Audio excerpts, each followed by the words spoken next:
"Hey, Veer, there's more than one. Remember that legend? If there's three or more, there's trouble."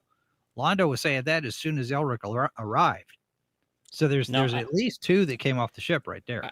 I think he saw the one initially, and then by the end of the scene, he saw the other two. Yes. He And sees the so then one. He talks to Veer about it, and then he says, "Oh, if there's more than one, one is good, but more is bad." And then he's like, "Oh, there's three. That's really bad." That's a bad omen. Yeah. and then we find out later there's at least 100 of them, which is pretty staggering numbers for these. Apparently no one else really knows much about them at all. As we see, Sheridan kind of comes into it.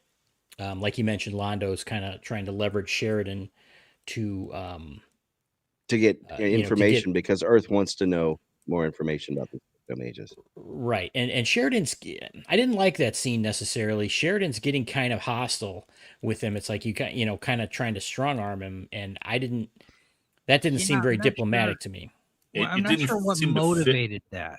Yeah, it didn't seem to fit with his character. So what we've seen so far, like he seems to more of the touchy feely. Now he's getting mad. I gotta know where you're going. No, you don't. Well, it makes me wonder if there was a scene that got cut that leads to that. Yeah, it's him getting angry. That. Yeah. But right, and that's where Londo, tries to play his and see Londo comes off looking pretty bad here because he's like, I'm so glad we could, to Sheridan. He's like, oh, it's so great that we've got this relationship, and then he basically is revealed to have, manipulated. He had a recording of Veer, going in on his behalf.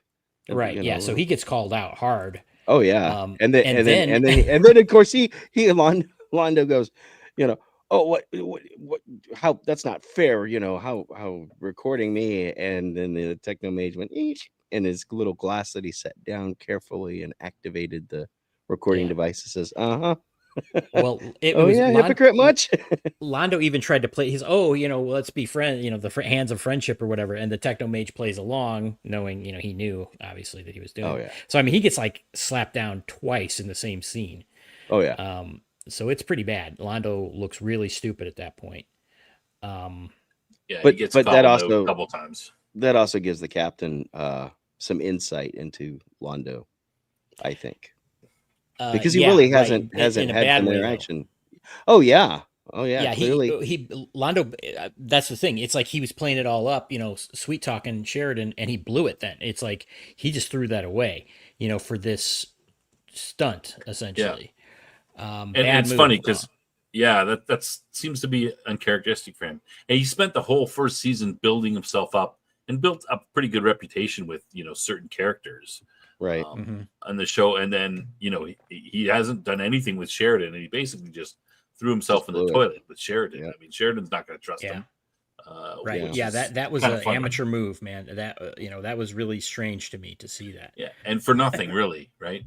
And the TechnoMages know what's going on. I mean, he outright tells them, "Look, you're touched by darkness."